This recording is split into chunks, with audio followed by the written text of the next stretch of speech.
Hyderabad report Zeeshan Ali. Civil hospital Hyderabad paramedical staff के मुलाजमीन का एहतजाज।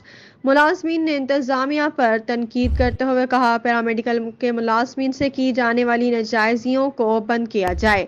उन्होंने कहा, मुलाजमीन को अपने हक दिए जाएं। उन्होंने आला हकामों से अपील की, हमारे जायज मुतालबात को माना जाए।